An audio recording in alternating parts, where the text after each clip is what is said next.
So episode 3 of Thac0 Thursday, we're going to try and be a little bit more organized this time. We've also got a guest with us, possible long-term guest or something like that. He may maybe come back. I don't know, is what I'm saying. I'm not making a commit to anything, and I'm not, whatever. Anyway, it's Kyle. You heard about him a little bit offhand in episode 1, maybe. I think we mentioned him. Yeah. We talk about you a lot. Why? What about? I don't remember. Go back and listen. Well, you did run the best game Maya and I were players in together, which is to say, one of the only games Maya and I were players in together for long term. So I'm not using that as a slam against your campaign. It just, doesn't happen a lot. Oh, yeah, so the other thing is that, especially early on in your Pathfinder career, you had some comically bad misunderstandings of the mechanics. So, we talked about I didn't know what I was doing. Yeah, time. To be fair, none of us did. But we talked about how you tried to do ranged cleave. Was that you? No, I don't think I ever tried that. Was that Kevin or something? No, possibly. I remember it was something. Yeah, it was someone. We had a lot of bad online games too, so... Oh, yeah, I remember that. Remember, the Eidolon fiasco? Oh, God, that was a good time. That was a bad time. It was a very bad time. That made me never want to run a summoner in a campaign again. Yeah, I can see. Okay, so actually, since we're going to talk about magic today, that's the point. Well, first, do you want to introduce yourself? And then second, after that, do you want to tell that story as an introduction to this topic? So, just name and, your basic background with role-playing games. Okay, well, like you said, I'm Kyle. I, been GMing Pathfinder, and only Pathfinder, for 4 years now. Yeah, I think that's right. I'm pretty decent at this point, I think.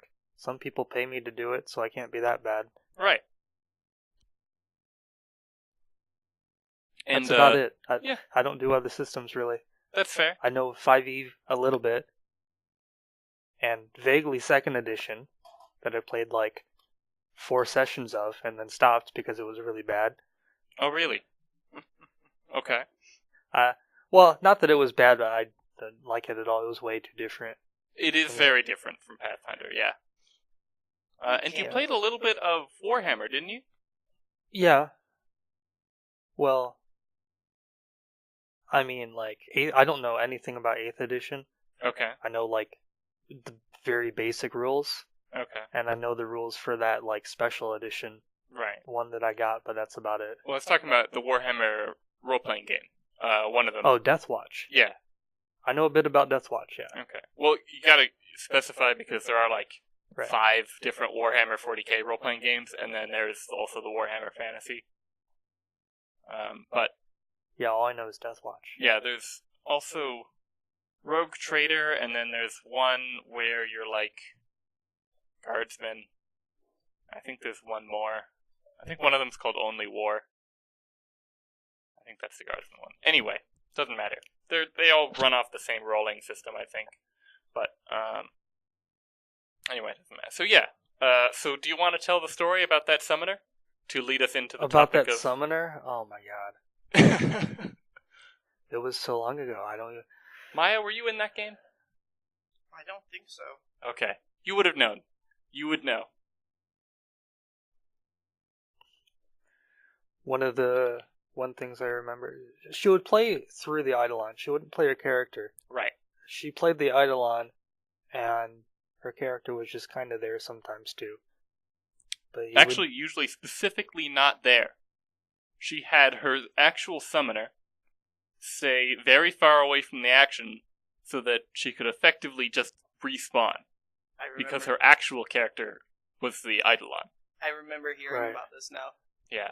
No, I remember she really tried to exploit. I may have been running it bad at that time too, because you can only have your Eidolon once a day. Once he's gone, you have to summon him the next day. So we might have been running that wrong, but as far they as would I could derail literally everything we did. I remember a lot of just random theft. Yeah. Because She could just have the Eidolon do it and get away with it. Yep. She tried to steal an armoire. Is that right? Yeah. This That's was like a small creature, right? It was like classified as small. Yes. Uh-huh. I shouldn't have allowed it. But I was still really new at that point. Yeah. And as far as I could tell, by the rules strictly, they weren't broken. I don't think you were running it wrong. Yeah. But that was a bad time. Yeah.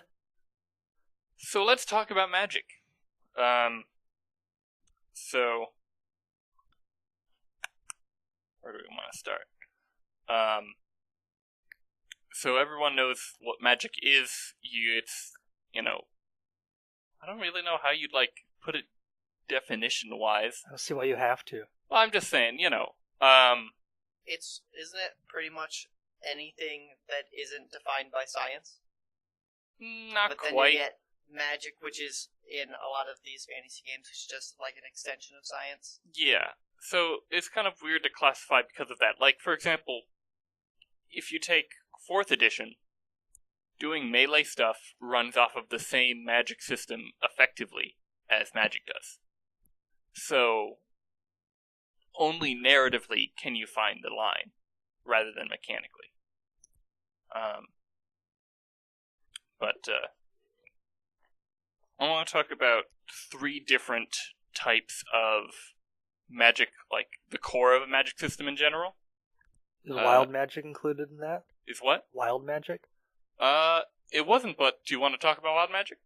I just recently did some stuff with the mana wastes and primal wild magic in Pathfinder, so... Okay, I'm a little less familiar with that, so we can fill start us in. with... Okay. Or actually, I'll start with some of the more regular magic systems, and then you can talk about wild magic.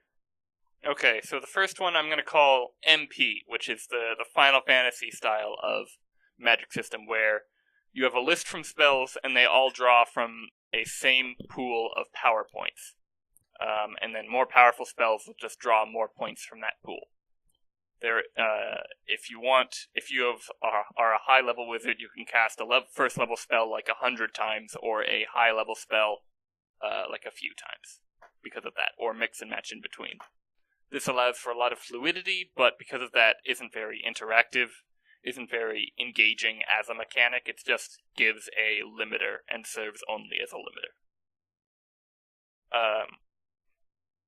Second type is what's called Vancian magic, and I think it's from a guy named Jack Vance, but I could be getting the first name wrong. He wrote a series of novels, and upon those, Gygax based the system in D&D, the magic system in D&D off of it, where at the start of every day, you prepare spells of each given level, and each tier of spell can be a different kind of spell. You can have multiple of the same type or whatever based on the spells you know, but every day you get a certain number of weak spells, a certain number of strong spells, a certain number of middle level spells, and you have to prepare them at the start.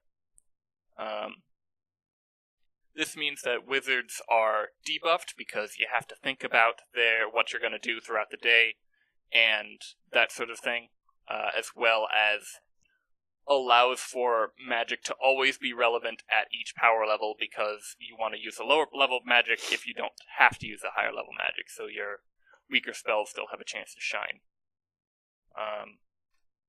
Problems with it in basic are that it can be troublesome with the bookkeeping, as well as because there is this kind of downside of having to prepare and downside of a specific limiter on high-level spells, that power level of spells on their own can get a little out of control. And then the last kind of magic I wanted to talk about is, I want to call it refresh magic, but there's a better term for it that just isn't coming to mind, where your ability to cast a given spell is on a clock. So it'll be every round you can cast it, or every other round, once a week, once a day, once a month, once a lifetime, etc. And so a spell's power level is a combination of how often you can cast it and how powerful the actual effect is.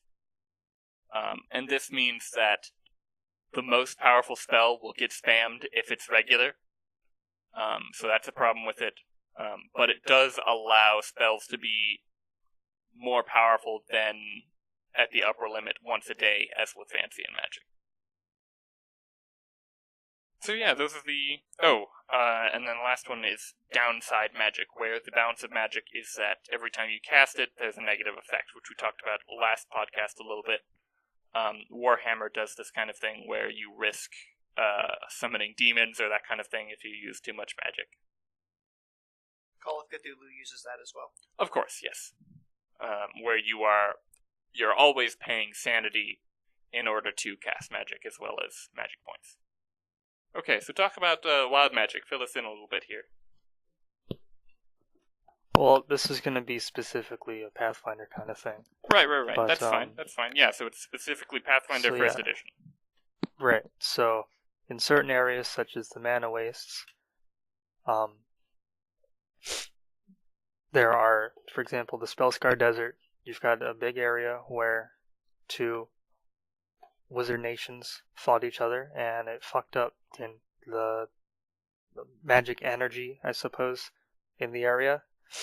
The books don't go into a lot of detail on it, but basically,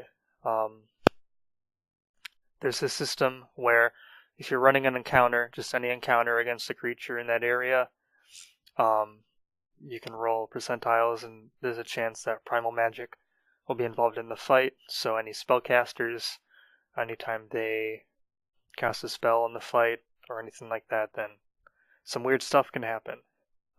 Usually you roll 1d20, and that's what the CR for the primal magic event will be. And then depending on that dictates how powerful the interference will be. And then they've got a couple different tables for weird effects that can happen. And it can be some really weird stuff. For example, I had in middle of one of my fights, I rolled that just shellish opera music began just emanating from everywhere around them, just out of nowhere. Can have weird worms of different colors coming out of the ground, or a random portal opening up, or just a sudden harm spell. Oh. Just take everyone down to 1 HP. That happened at one point.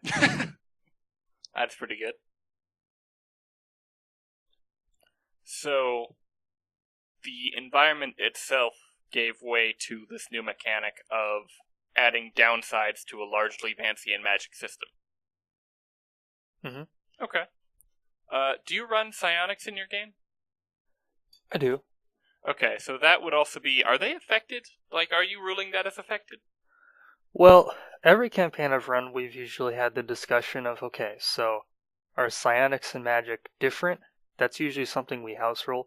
Personally, we usually say that they're different in my games. Okay. Because I've had a lot of exploits happen with them in the past. So. Yeah, that can happen. So technically, if you're going by those house rules, no, we didn't have psionics really interfered. Okay. But by the rules, they would be. Oh, okay.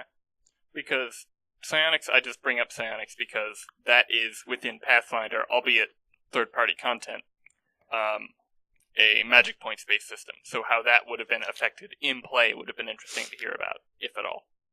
Yeah, we didn't. I didn't have any psionics in the game at that point, so I haven't seen how that would work with each other. Okay. So 5e actually has a primal magic type system with sorcerers. There is in sorcery you have to choose like a bloodline thing. Yeah. You know how 5e like doesn't have anything. One of them is primal magic or whatever. Okay. 5e calls it wild magic, and it's along the same vein. I think you roll a d100 and it determines a random effect. And for sorcerers, I think they have like a number of uses per day where they can augment their spells with wild magic. Okay. That's another instance where it's used. So it's kind of like meta magic in Pathfinder, except with a random effect.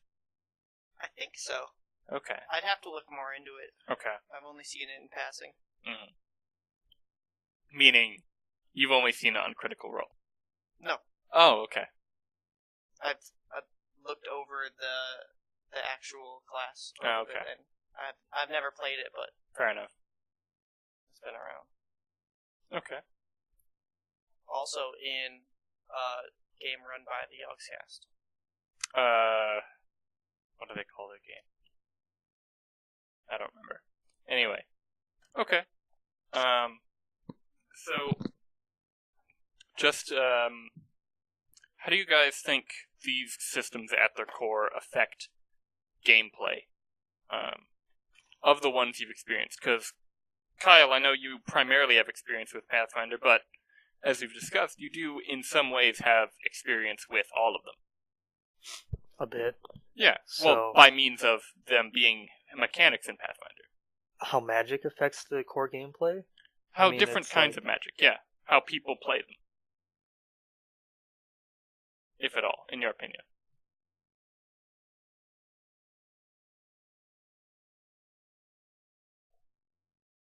But now, no, that's like such a vague question. I'm not sure how to answer it. Okay, so do you think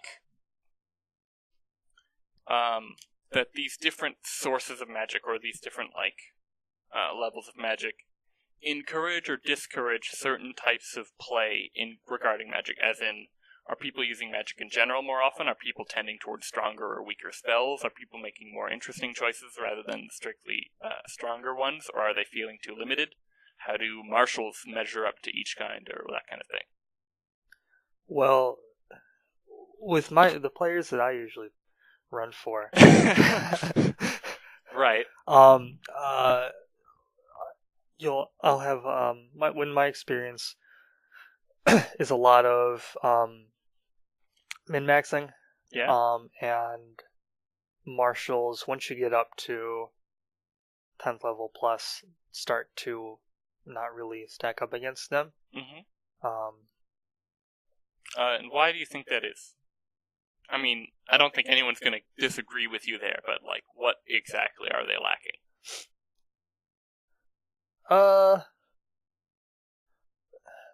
Well, it depends on the kind of casters you have. If you have someone who's just there to shut things down with sleep spells or things like that, there's not a whole lot they can do against it, except barbarians with their will save. But the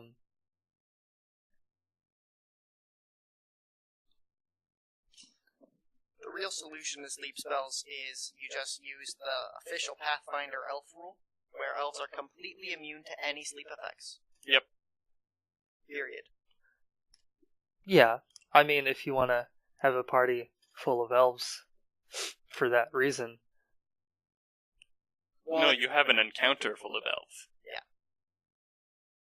Of course, then knowing your players, they'll complain, "Oh, this is unfair. Why aren't we getting XP for this encounter we lost? Because it was hard." Right. Yeah, we've had a lot of back and forth with that, with them trying to do exploits like that, and then I'll do them back. Well, you gotta counter me, so I don't shut your encounters down so much. And then I do that, and then they're like, well, now I can't do anything. It's like, yeah, it's one or the other. Congratulations, you played yourself. Which, we're gonna get into 2nd edition. One thing, the 2nd edition solves that problem. Okay. So we're talking about 2nd edition Pathfinder, just to clarify for our viewers who weren't here. So in 2nd edition Pathfinder, spells are more dynamic. Okay. So, for example, you cast, I don't know if this is official or not, but for example, you could cast a sleep spell on someone. Mm-hmm.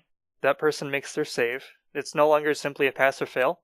Mm-hmm. For example, if that person crits their save, absolutely nothing happens. Mm-hmm. If they make their save, they'll have some effects, like they might be fatigued instead of sleep. If they fail their roll by a crit fail, which in 2nd edition is going to be 10 or less. It's not just a 1 or a 20. It's you roll 10 above the DC, it's a crit. 10 below, it's a crit fail. They would then be sleeped completely. So spells are a lot more dynamic. Okay. And you don't have that effect where you're either shutting down encounters or doing absolutely nothing. Yeah. Okay. So, I will say, Maya and I both kind of looked at each other from that description. So I like the idea of spells having varying degrees of success. Because I like varying degrees of success in general, though I understand why a lot of games don't have it.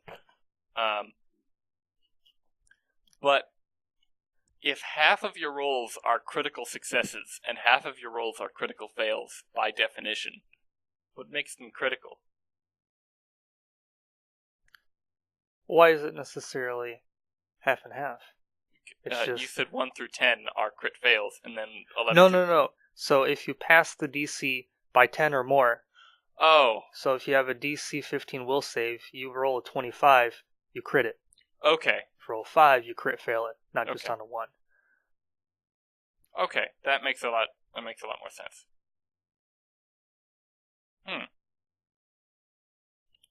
Okay, so I was going to talk about magic a bit more, but let's go off on this tangent. What do you guys think about this crit system? Kyle, you just kind of described it. What are your opinions on it? It's different, but I don't think it's bad. Okay. I think it's an interesting way to take it. I don't know of any other RPG that has done crits that way. I don't know if this is a first, but I think it could be interesting. I'm not against it. Maya, do you know of anything that did it first? Well, I know there's like the Star Wars system. What is it? Edge of Empire? Yeah. It uses like die, and when you have they're like, I forget what they're like, but they're there's like 3 different kinds of dice that you roll in any given action. Yeah, and one of them is like purely flavor, and then like if you get really good on them, it's basically a crit, and if you could get bad on them and basically crit fail but succeed a check. I think we need to play this game not because I genuinely want to play it for its own sake, but because it comes up in conversation a lot, and I feel like we need to understand what's going on with it. I agree.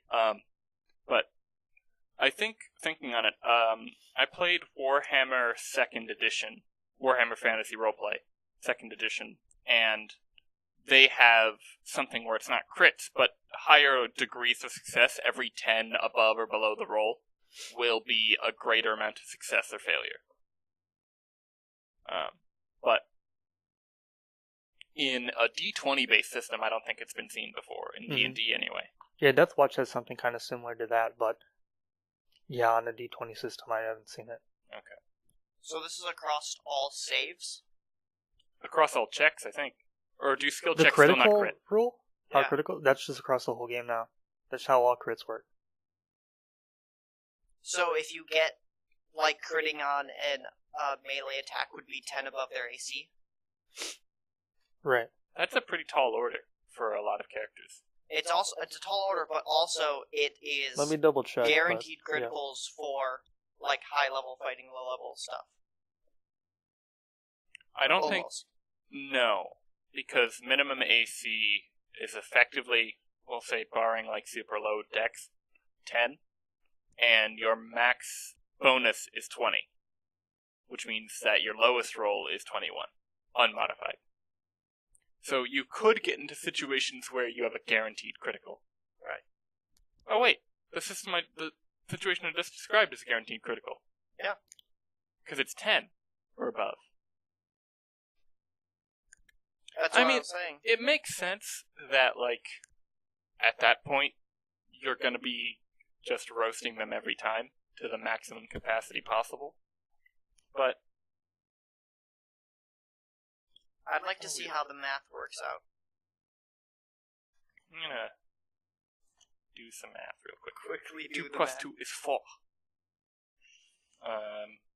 Okay. Yeah, so I just double checked. It is across all of the rules. So your saves, your skill checks, attacking, it all works that way. So I would say that is... Would you also say that affects casters more than it does martial classes? Because, in general, caster effects go off of a skill check or a saving throw, whereas I don't know, melee characters just use an attack? No, I don't think it affects one class more than the other, because on average, this effect must by its nature balance out. So, casters roll more often, which means there will be more variance, and following that, you have either increased levels of critical if you're stronger, or decreased levels of critical if you're weaker. But if you're equally matched against an opponent, then it should be same for marshals and for casters. Go ahead, Kyle. You look like you wanted to say something. Yeah, so obviously it affects casters by removing the whole effect of you're either doing something or you're not. But it also helps marshals a bit, because even on, obviously, so if you crit an attack, you're going to deal double damage like you always have. If you fail an attack, you don't meet their AC, you still deal minimum damage to them. And then fail, on a critical but not miss, crit fail? Yes.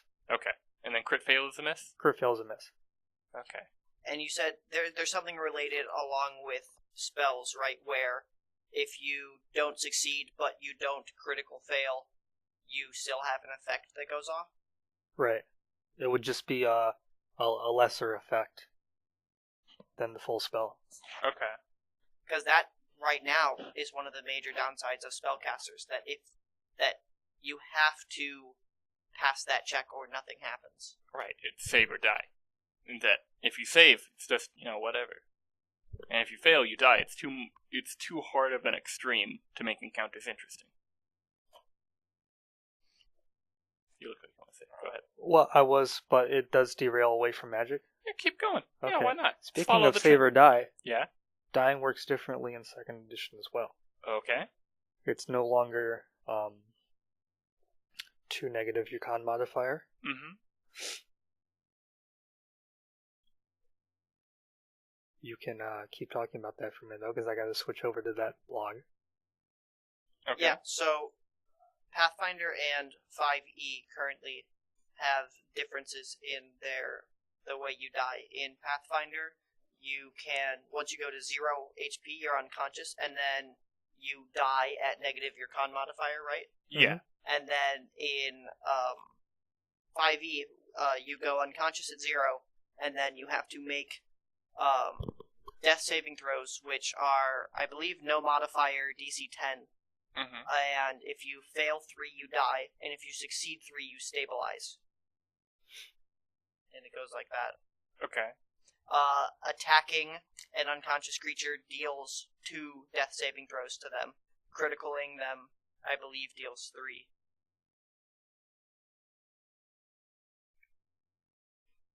And then there's effects that give you, for instance, advantage on death saving throws and stuff like that. Okay. Kyle, what were you going to say? You still talking about Pathfinder? No, he was talking about okay. 5e. I was feeling air talking about death. Yeah, I know. Having trouble finding it.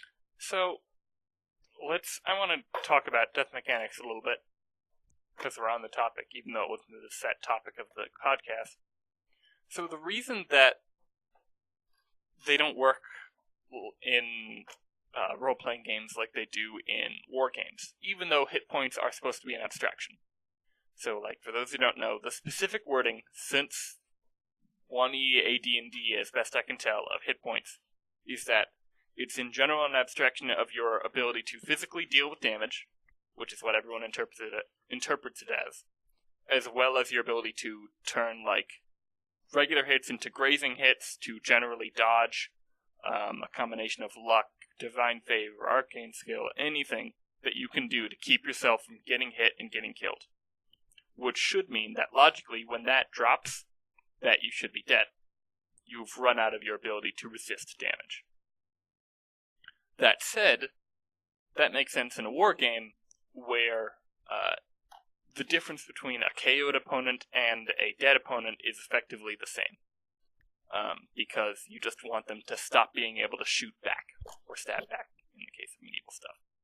So the reason that you have a point where you get knocked out, rather than killed, is because you want, as a GM, players to be able to lose without their story being over. And you want to be able to have an explanation for why this thing that should have killed them didn't. So if hit points represent the point where you get knocked out as well as the point where you die, then you as the GM and even as the player are better able to control where the story goes alongside the mechanics rather than having to fight them to deal with it. Which brings about a point of why have death mechanics at all? Because if you can say, if they're knocked out at a certain point, your opponents have the field, right? If they want you dead, you're dead. So why even bother with stabilizing? Or that kind of thing.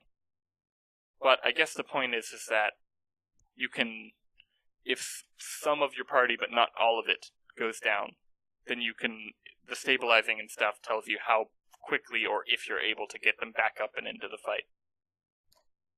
But that still feels kind of like weird and gamey to me.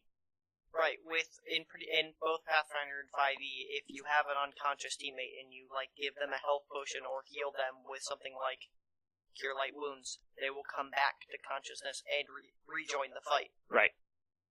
So eliminating death effects kind of would get rid of the sense of urgency, I guess, to prioritize picking up teammates. Yeah, okay. That's fair. I feel like that would also encourage players just doing whatever and going full murder hobo because, well, I can't die. Well, that's the exact thing, is that if you get knocked out and the GM says, no, you should be dead at this point, you're just gonna get murdered when you go unconscious, because you're dealing with people who want you dead, then you die. But if the GM says, alright, you should lose this fight, but I don't want you guys to die from this kind of, situation or whatever, then they have the freedom to say that instead. But I guess it goes back to a core idea of the rules being simultaneously a check against the players and the GM, and having an ability to decide not just what's narratively best, but what makes the most sense, from a detached standpoint, allows for, or checks against, players who want to overstep their bounds and GMs who want to overstep their bounds. Which is why we essentially have complicated rule sets. And just before we go back to Pathfinder 2 Death, your two systems, the one for Double Alt and the one for Main Game 2... to clarify, Double Alt is a science fantasy game. Main Game 2 is a straight fantasy, high fantasy game. Both have HP, and as far as I know, we haven't seen a character death, so we have not gotten to experience any character death rules, whether there's saving throws or whatever. What do you plan for that? Have you thought through that, whether or not you're going to have death effects? What do you mean you haven't seen character death in the Double Alt in the space game system? You have lost the most characters of any other player, perhaps in my entire GMing career. In that game. Those weren't in the current system. Okay, one of them was. Yeah. But that... Okay. Space McCree died, normally. He got his head blown off. There was no question whether or not he was still alive. Okay, that's true. Well, he blew his own head off, didn't he? Nope. Oh, that's right. That's not an apple. That's my face.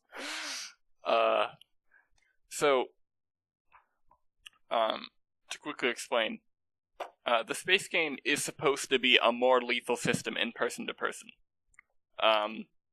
It kind of related to the themes of the game at large, as well as a couple of other design decisions. So, essentially, it's a very simple resolution. Hit 0, you're KO'd. Go below 0, you're dead. And that may seem harsh to our listeners, but it's balanced by the fact that if you have experience floating around, you can spend that pretty cheaply on emergency hit points if you, just barely got knocked below 0. In the fantasy game, the regular fantasy game, it's kind of essentially just Pathfinder. It's double your constitution. Negative double your constitution, you're dead. Up until that point, you're KO'd. And when you get knocked out, you have the bleed condition, which has its own resolution. It's not quite stabilized and that kind of thing. Okay, go ahead. So, second edition death rules? Yeah, sure. So, there are no longer negative hit points. Okay. So, there is instead the dying condition. There is dying 1 through 4. So, if you are knocked below 0, you are at the dying 1 condition. If a critical attack knocks you below 0, you gain the dying 2 condition. You then have to make stabilizing checks to not... Is dying 2 die harder? Yeah, I guess so. Okay, sorry, keep going. So a critical knocks you to dying 2. You make a stabilized check, you fail, you're now at dying 3. Okay. You fail that one more time, and you're at dying 4, you're dead.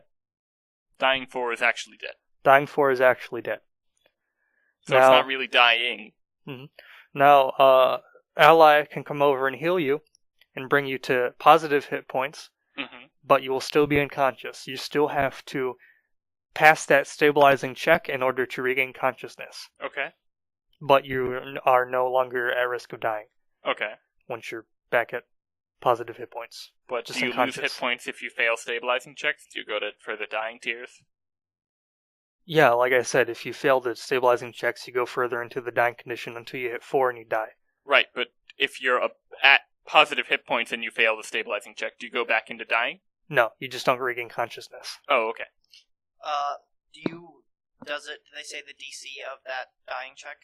DC is based off the enemy. A boss may have a higher death DC than a mook, so you're more likely to be killed by bosses.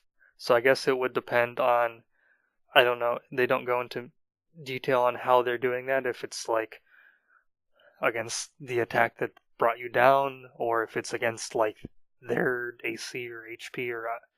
Huh. This sounds real sketchy. It sounds real abusable. Like we were just finished talking about how rules serve as checks against GMs, for example, abusing their power. This could be like, oh, you're dying? Well, this boss is my super boss. He's the big man. You got DC 80 dying check. Fuck you.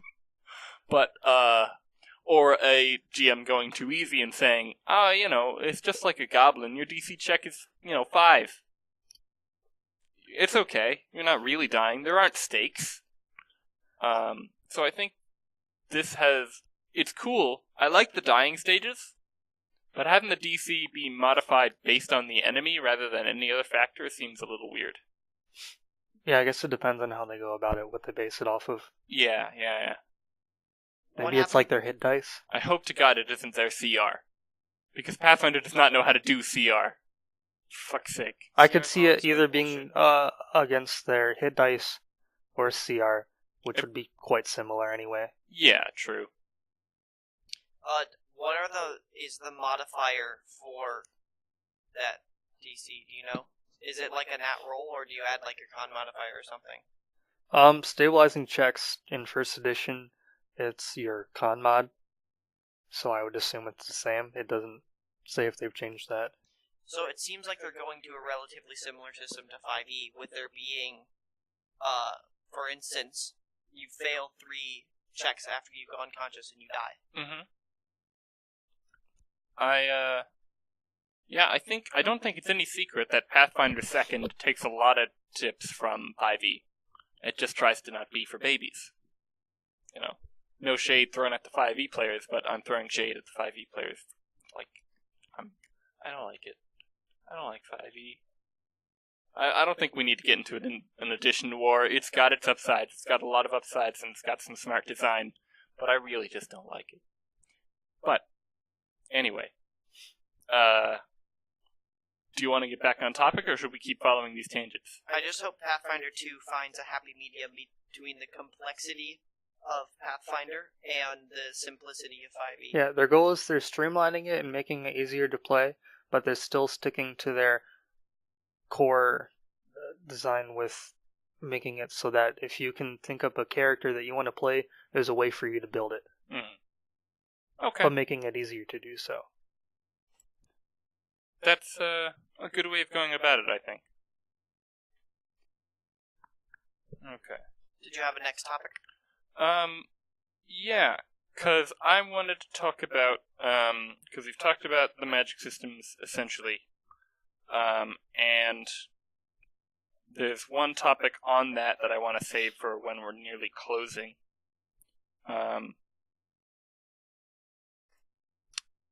But I want to talk about caster supremacy. And you've talked about this earlier, Kyle. Maya and I, we probably talked about this on one of the other podcasts, I'd imagine, because it comes up a lot. Caster supremacy refers to essentially how after some early levels, for example 1 through 4, or 1 through 6 probably, in Dungeons & Dragons and Pathfinder, as well as some other systems, that the ability of a caster to have narrative control, both in and out of combat, outpaces the ability of a non-caster to do so. And this is to a very notable degree. And I can even speak for this in 1st edition. Now, I didn't play a caster in 1st edition when I played it, but, and I'm talking about AD&D here for those who are very familiar with the billion different types of early D&D. It's weird. But we had some scrolls that were high level. I've seen what fighters can do at high level, and they can do a lot of damage. But there's a spell that throws a monster in a maze for a D8 rounds, and it just can't get out. It just pops back into combat at the end of that. There's a gigantic AoE attack. It's like a Meteo. And obviously you got Wish. And these things, aside from Wish, aren't really limited by materials or anything other than your ability to cast. Except for wizards don't choose their spells. 1st edition's weird. You randomly roll on the list of spells a number of rolls based on your intelligence and a likely to hit based on your intelligence, getting a number of spells. You can choose which ones you try for first, because once you get a cap for a number of spells for your level, again, based on your intelligence, stats are really important in 1st, then you stop. So you can prioritize spells, but you don't get to choose which ones you actually end up with. So that would be the single downside for wizards. And you don't get to do this again. Once you get a certain tier of spells, you can choose lower level spells, but that's specifically gimping yourself when you're at later levels. I love that idea of having to roll everything for a character. It's completely separate from the idea of having a character in mind and building it like Pathfinder is, whereas you are pulling a character from the dice. Yes. And that's pretty much it. It is kind of a cool philosophy and a very different way from how Pathfinder is played. Because Pathfinder's design is specifically, fuck this idea, essentially. Especially if you're doing point buy. Because it's essentially nothing is decided by the dice at that point. But yeah, it's a very strongly different design. So aside from that, in every other edition of D&D, essentially, I can't speak to 2nd, but 2nd, as far as I'm aware, is pretty similar to 1st. Other than that, yeah, casters very quickly at about a third of the way through the leveling system, whichever one it is, begin to outpace marshals. Now, the argument in favor of this is that, well, obviously the guy who can alter the reality should become more powerful in the long term than the guy who hits really good. So, what do you guys think of that argument? Just multi-class. Typical Pathfinder player. Well, then you're limited in your spell usage and you're not dealing as much damage.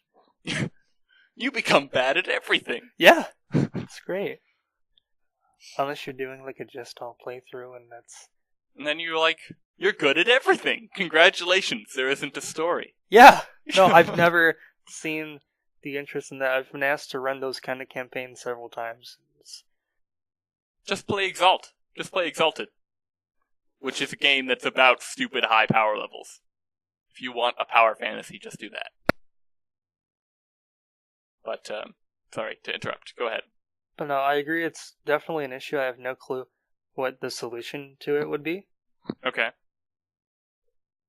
But once you get into those higher levels, you can't just have just martial fights. Like, Right. whichever side doesn't have the casters they need is going to lose. Yeah. It's go ahead. It's a fundamental problem with having players that can readily use magic and more high-level magic. Right. So it's just the idea of being able to alter reality with your mind or whatever. So I've seen a couple of not a couple, tons and tons and tons of discussions on this online. As I'm sure if you guys have trawled through different portions of the internet in your respective sectors, you have as well. And I saw an interesting take on it, which I'd like to bring up.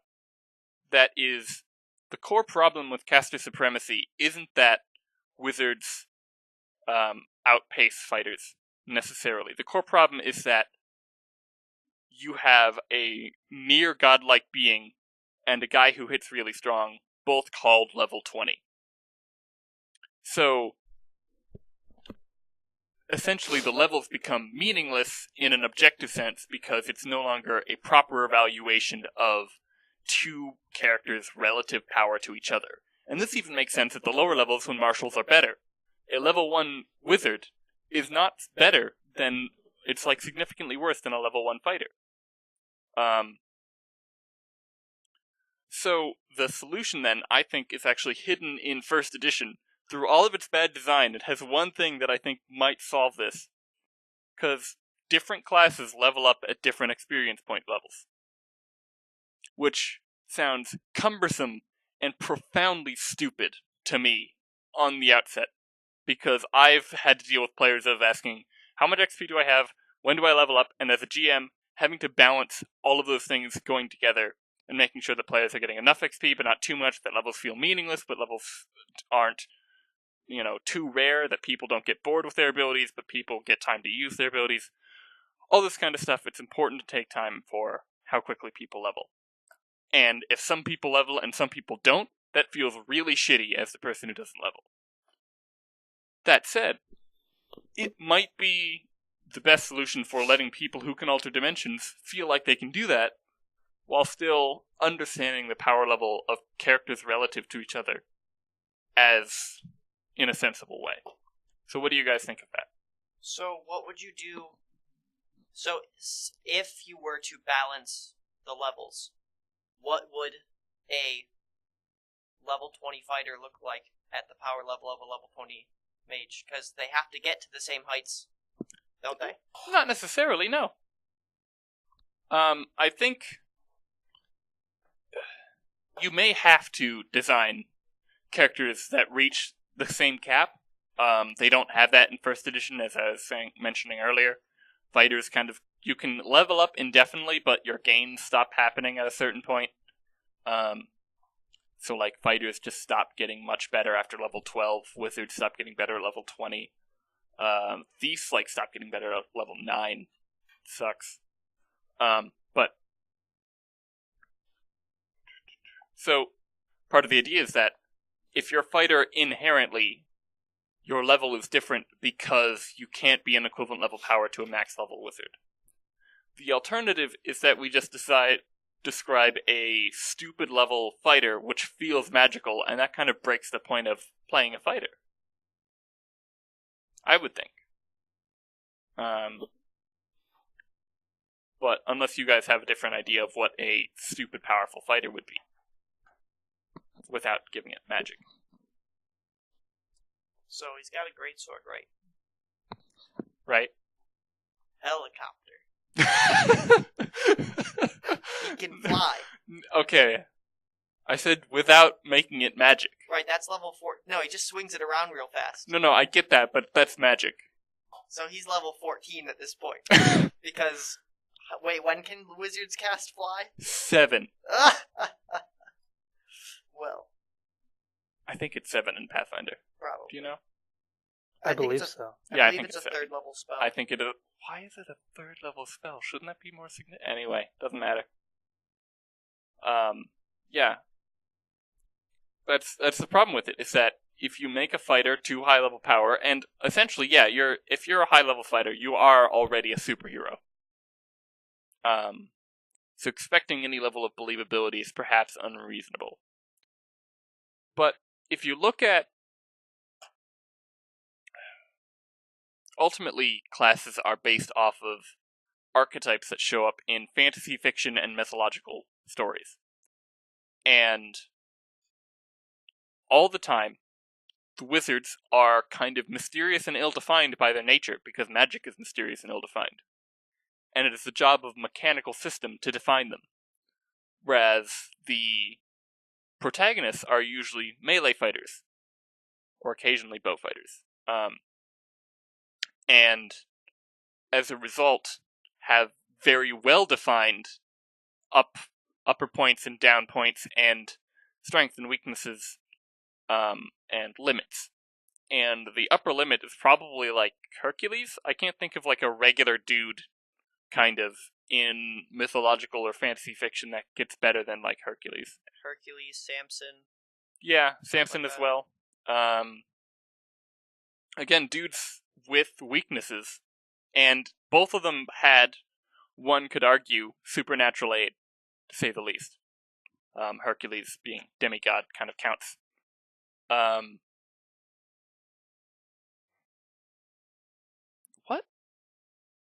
What fighter level would those two be?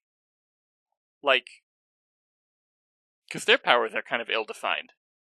They have feats, they all do things. Not Pathfinder feats, but they achieve specific things. At some point, they sacrifice something to have to attain, magical power. Samson doesn't. Well, his hair. No, when his hair gets cut, he loses his power. That was the whole point. But that's the sacrifice for him to have more power, is that he has the weakness that if his hair gets cut, he loses all of his power. He's sacrificing the possibility of losing his power to something as simple as him losing his hair. Okay. So, you're saying that high-level fighters should get magical powers but should have downsides? I don't know. Okay. I think if we want to keep them at the same power, at some point, any martial class needs to be able to cast, at least 3rd level spells.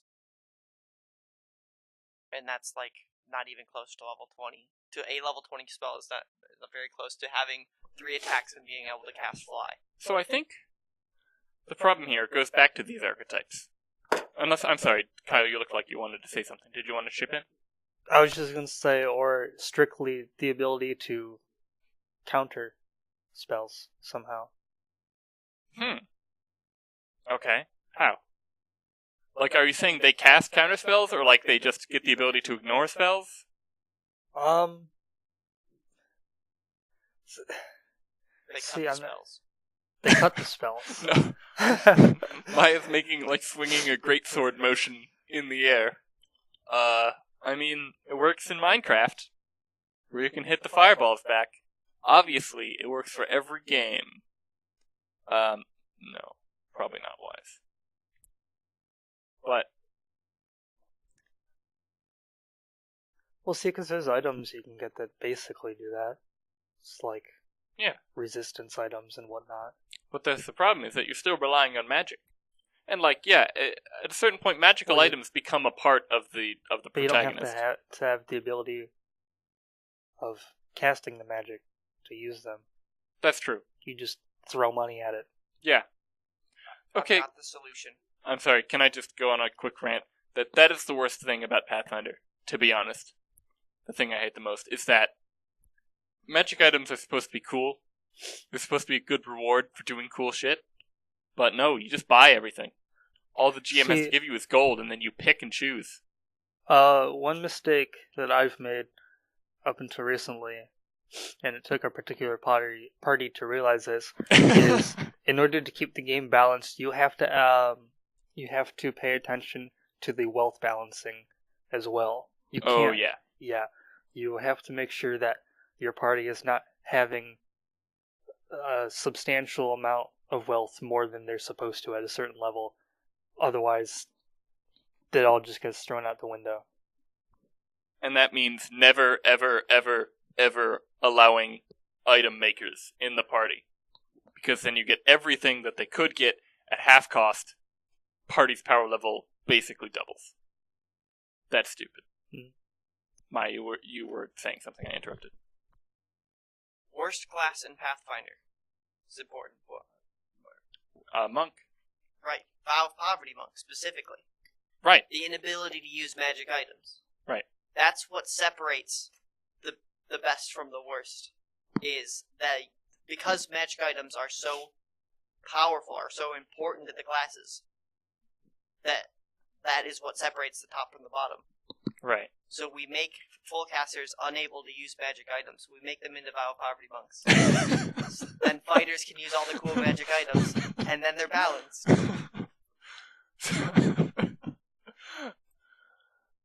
Yeah, I mean, I laugh, but it's not too bad of an idea.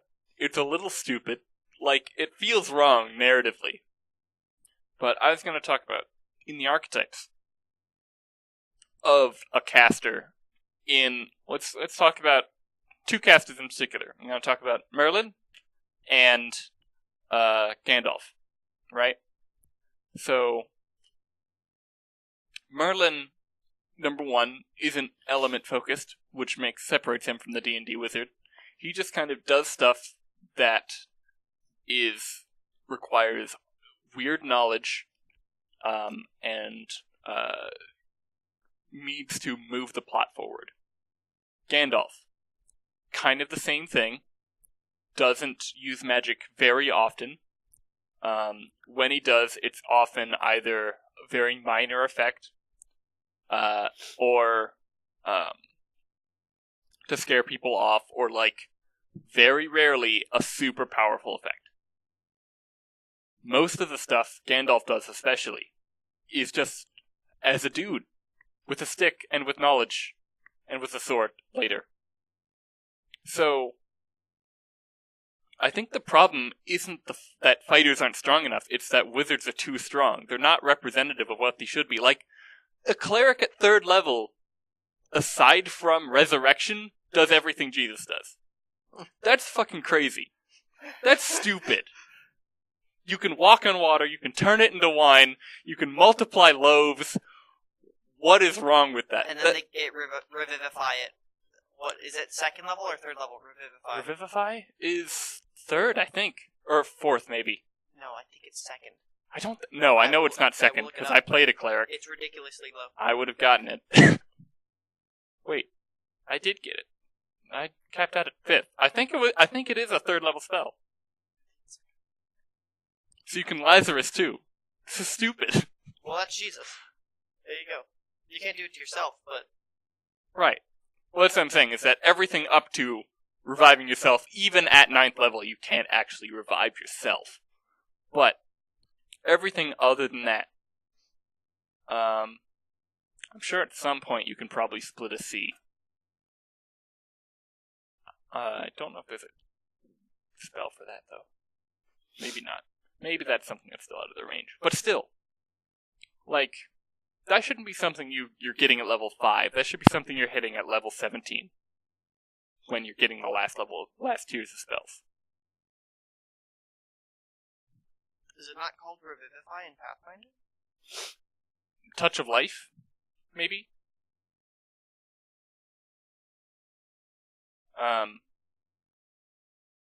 So, how do we solve that to give casters, like, a flexibility and a variety of abilities without making it so that every problem gets solved with magic? Any ideas? Well, 5e I don't think, if we're going with this idea, doesn't go far enough, but has a very limited spell list. Total number of spells. You could go farther and, like, make it so there's only, like, 1 9th level spell, and that's Wish, and all you could do is cast any spell that's lower level than Wish. They're not, like, cool effects. But the problem is that, as I said, that doesn't really fit what a wizard should be. Even, like, if you're doing Harry Potter fucking wizards, then, you don't learn, if you're in Harry Potter, a lot of very powerful spells, period, because some of them are forbidden, or very later on in your career. You get a lot of minor stuff, but a lot of minor stuff. You get very diverse power systems. Well, so, go ahead. So one thing Pathfinder is doing that I think helps us a little bit is with their new proficiency system. If you have someone who's got the craft weapon making, and they become trained master and an expert in it, you can have a martial class making +3 weapons without magic at all. I think that's skirting the problem. I think that helps the balance. I think it shows that they're concerned about the balance, which they should be. For God's sake, they need to. But I think it ignores the problem I mentioned earlier of that magic items feel cheap. Like, even though obviously they're exorbitantly priced, it feels like if you've ever played a character that's 7th level or higher, that magic items just come and go. They're commonplace. There's nothing magical to the magic anymore. And I think that you need a game system to restore that. Somehow. But that's hard to do when you have to systemize it. Pathfinder loves its high magic,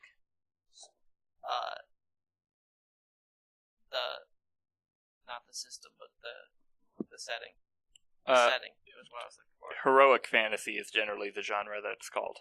It's even beyond high fantasy. It loves magic being commonplace and being readily available. Where 5e, I'm not saying they do this well, but their setting has much more limited magic items. You can't really buy them unless they're potions. When magic items are hard to come by. So, I don't think there's any creation feats in 5e either, I'm not sure. So I can actually talk about this kind of design philosophy coming about this because I was a player. Now, granted, I want to say for anyone who loves this setting, that my GM had no idea what she was doing in terms of balancing this kind of thing. And in terms of running in general, she was entirely new to that. So, I played in a setting called Eberron. And Eberron is designed to be, in general, a very lower level magic setting. It's very restricted on how widespread casters are. The most powerful caster in the game is famously like a 3rd level cleric. What kind of? Because in one location she jumps to 18th or 17th, so she can cast True Resurrection. Which, if you're limiting the magic in the setting, why do you even bother with that? But that's not important to the story. So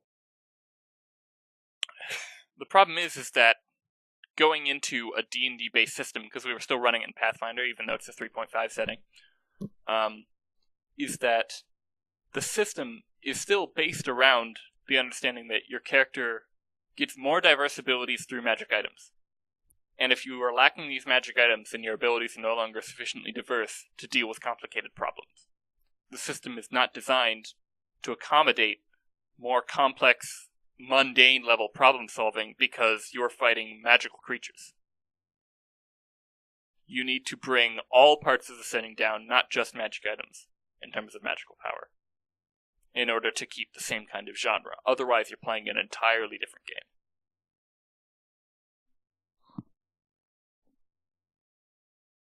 Did you still have that topic that you want? I feel like that's the natural end of. Oh. Yeah, and if you wanted to do the topic that you wanted to do when we were closer to the end. Right. Let me open up my chart here.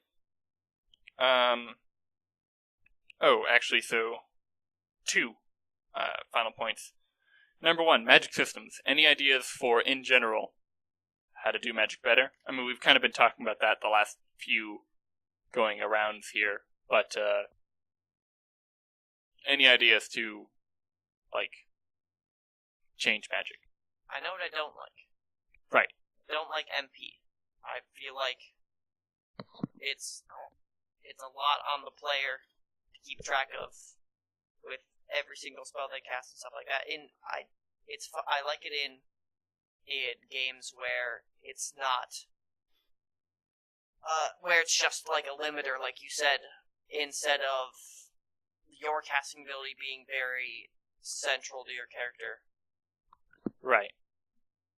And I don't like the very limited nature of Pathfinder's. I forget what it was called. Vancian. Yeah, that with the spell slots that you have specifically assigned to each thing. 5e does it where you can spend a higher level.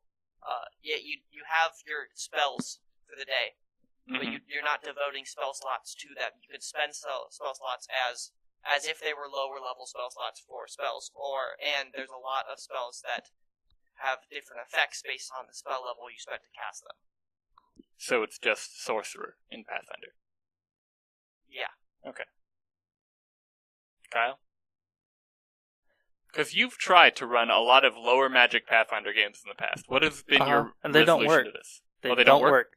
Oh. They don't work. Can't win. Give up. Go home. Don't play Pathfinder. Cry into a pillow. Have a good night. Maybe pick up antiquing. Maybe a better hobby. Alright, that's fair. Okay. So that was that I wanted to talk about. And then the other is general opinions on Pathfinder 2nd Edition as we've heard it so far. We didn't even get to talk about how the action economy changed. And that's gigantic. No, we didn't talk about that, did we? But do you want to?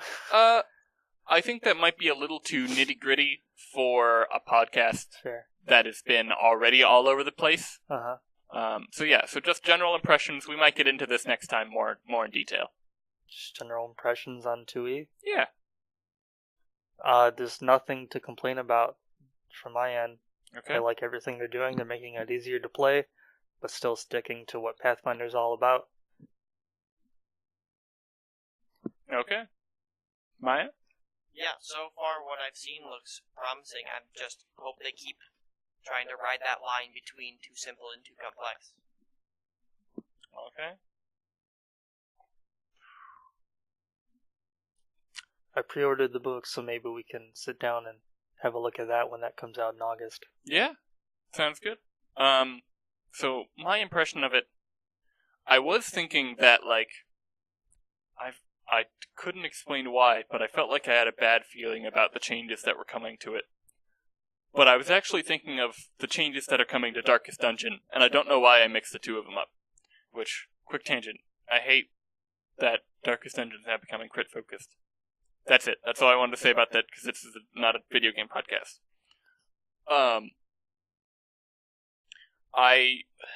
I'm glad they're changing everything, but still trying to keep the feel of it, because the reason Pathfinder has so many problems isn't because of a lot of the larger scale ideas.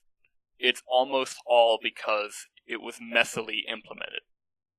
I mean, there are some large scale, like, core design philosophies that break Pathfinder, but most of its integral problems were misunderstanding balance, having exploitive combos, and things like that.